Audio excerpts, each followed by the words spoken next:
Hey, what's going on, everybody? This is Sir Legit, and I welcome you to another commentary by me, the only Sir Legit, on YouTube. Welcome, welcome, welcome. How are you guys doing this fine weekend? I'm doing just fine.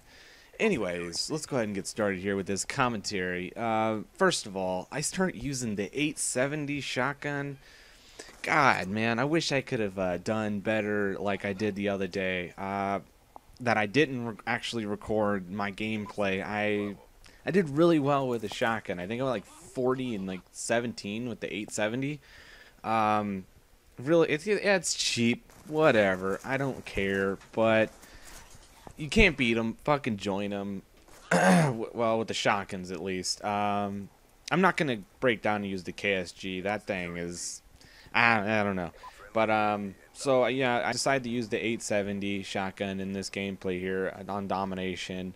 I thought, maybe because it's like going to be close quarters combat, it would do well, but I found out quickly that in this map it doesn't do that well for me, at least. I get some kills with it, but I end up getting killed by it a few other times, and I'm like, all right, these guys are using shotguns too and SMGs. Let's go ahead and pull out an assault rifle. I pull out the MTAR. And that's when I start actually doing some work here. I don't do super amazing in this gameplay, but we do come out with the W, and that's all that matters, really. But I'm not going to post a gameplay where I fucking lose, unless it's going to be like a couple points. But other than that, no, I'm not going to put like a losing gameplay of like point loss of 50 or some shit. But yeah, so 870 doesn't work out too well. I pull out the MTAR and it starts working out for me. But so that's really not what I wanted to talk about too much here in this this commentary. Not about the gameplay. But last night or yesterday afternoon, I heard a lot of sirens, sirens around like, I don't know. I think it was like 2, 3 o'clock, and I was wondering what the deal was, and I had no fucking clue what was going on. And I don't live in a bad neighborhood. So I was just a little weird. Usually we only hear sirens around here. It's around like when someone gets in a fucking car accident, or it's around 4th of July, or Christmas. Perfect year, perfect time of the year to get electrocuted. But so around like 2, 3 o'clock yesterday, maybe even 4 o'clock. I used to hear a lot of sirens, and then later on in the day, my parents tell me, they're like, the whole road is closed down on by my house, and I was like, really?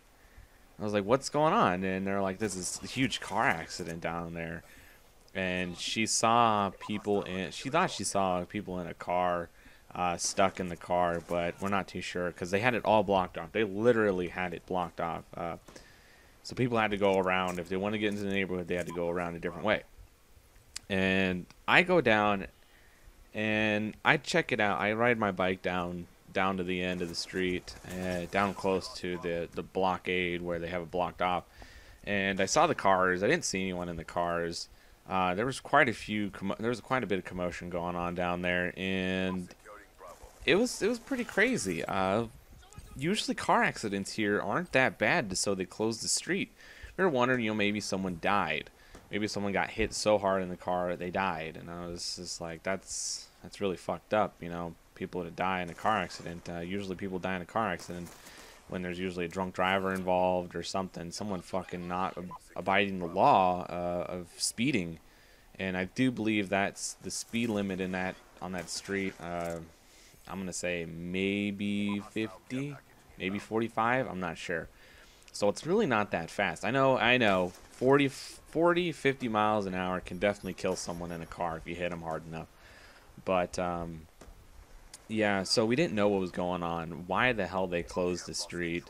And, we were just guessing. And then we heard a helicopter go around. And the only reason they bring in a helicopter to an accident, which I'm sure you all know, is when they need to airlift somebody out. They need to airlift somebody out because they're either critically injured or they're near death. Actually, that's the same thing as critically injured. But so we were just pretty much guesstimating on what was going on, just wondering.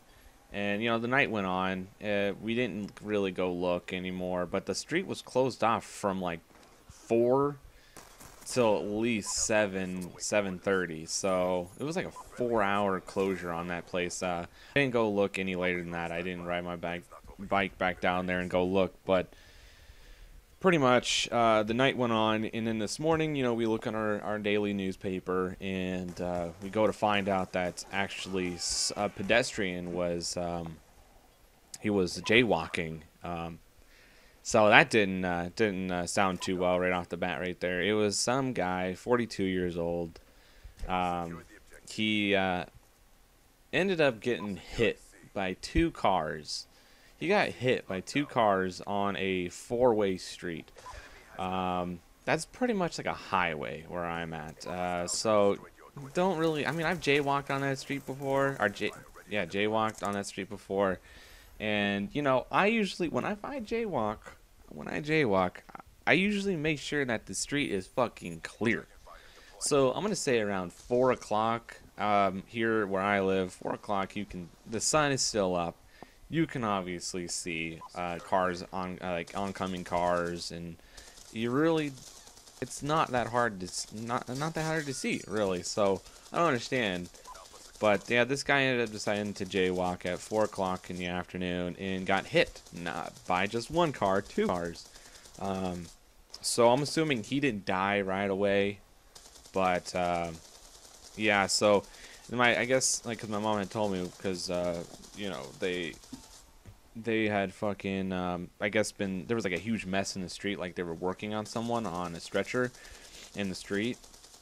And I didn't see that because by the time I went over there, I guess they already had cleaned it all up. But and then this morning we find out that this 42-year-old guy got hit by two cars, and he was pronounced dead at the hospital. So I'm assuming the helicopter had airlifted him out, and he died at the hospital. He either died on the way to the hospital or he died at the hospital. The newspaper didn't really state too much. It was just like a one-paragraph column in the newspaper. But poor guy, pretty much. All he had to do, because where he jaywalked, he had to just walk maybe a quarter of a mile more down to a light. I'm not even kidding. A quarter of a mile down to a light, and he probably would have lived that afternoon.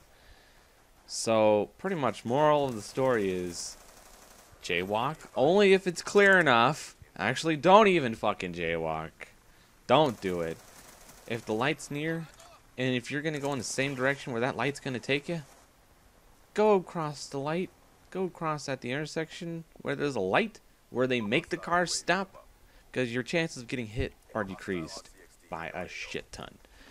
If you're going to get hit, you're either just going to get bumped by someone not paying attention, that there's a person in the crosswalk, or you're gonna get hit by someone speeding through a red light, which is kind of rare. Not really, but it's kind of rare to get hit while there's a fucking speeder going through there. But I'm not saying it's not possible. It is definitely possible, and there has been deaths in my area by people speeding through red lights and hitting a pedestrian. But yeah, he could have just walked maybe about a quarter of a mile down, and actually not even a quarter. It's less than a quarter because they have a new light. Yeah, so he could have walked a short distance to possibly save his life, and he did it. I'm not saying the guy's a fucking retard, but my thoughts definitely go out to the family. This guy had kids. I feel bad for him because now they're fatherless. And if you had a wife or a girlfriend or something, now they're going to be husbandless or boyfriendless. And it's not an easy thing to get over someone dying that you've loved for a long period of time, especially if you have kids. So my thoughts definitely go out to the guy's family, if he had one, or his mother and father if they're still around, or brothers, sisters if he had any. But don't jaywalk. If the light's near, just go down and wait for the light to let you cross. Your life could be spared, and you can go home that day and have kids possibly, or even meet someone if you're young, and you could possibly get involved with a young lady or a young gentleman or something, whatever your gender is. But yeah, pretty much don't jaywalk. Only jaywalk if it's like a two-way street and it's clear. Don't cross a four-way street. You're pretty much gonna either get hit or you're gonna get close to getting hit. Not very smart. So pretty much just with the commentaries about, it's sad to hear that someone's so close. I think it was not even a mile away from my house. The person was hit.